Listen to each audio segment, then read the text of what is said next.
ഫാത്തിഹ, Baqara, all Imran, നിസാ, മാഇദ, അൻആം, അറഫ്, അൻഫാൽ, തൗബ, യൂനുസ്, ഹൂദ്, യൂസുഫ് ആയത്. Okay.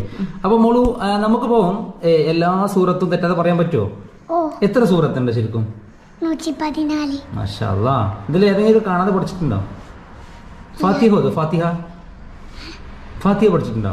ഇല്ല ഇല്ല കേട്ടോ. എന്താ രണ്ടുപേർക്ക് സമ്മാനം കൊടുക്കാന്ന് പറഞ്ഞ സമ്മാനം ഇഷ്ടമായോ? പഠിച്ചോ.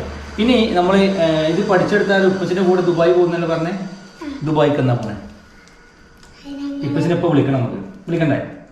ടിക്കറ്റ് അയച്ചാൽ പറയാം. വേണ്ടേ? അതുപോലെ എല്ലാ സൂറത്തിന്റെയും പേര് പറഞ്ഞു. മാഷാ അല്ലാഹ്. അപ്പോൾ അവൾക്ക് പാട്ടും കൂടെ പാടണം പറഞ്ഞോണ്ട് പാട്ടും കൂടെ പഠിക്കുക അല്ലേ? പാടല്ലേ? ഏത് പാട്ടാ പാടുക? പണ്ടേ മദീനയിൽ. ഇത് ആരാ പഠിപ്പിച്ചെന്നേ? ഇത് ഞാൻ ഫോണിൽ കേട്ട് മാഷാ അല്ലാഹ്. ഫോണിൽ കേട്ട് പഠിച്ചു അല്ലേ? നമുക്ക് പാടി നോക്കല്ലേ? Okay, ready? 1 2 3 പഠിക്കോ.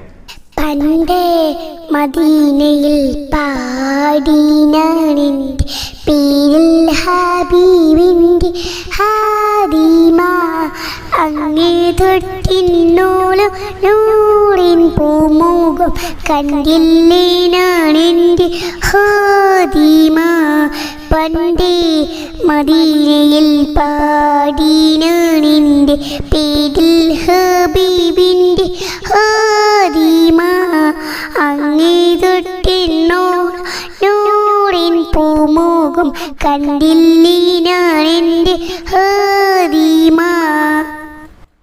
അപ്പോ പേരൊക്കെ പഠിച്ചു എല്ലാത്തിൻ്റെ അല്ലേ? അപ്പൊ ഞാൻ ഒരു ക്വസ്റ്റ്യൻ ചോദിക്കാം. ഖുർആനിലെ ഏറ്റവും വലിയ സൂറത്ത് ഏതാ? ബഖറ.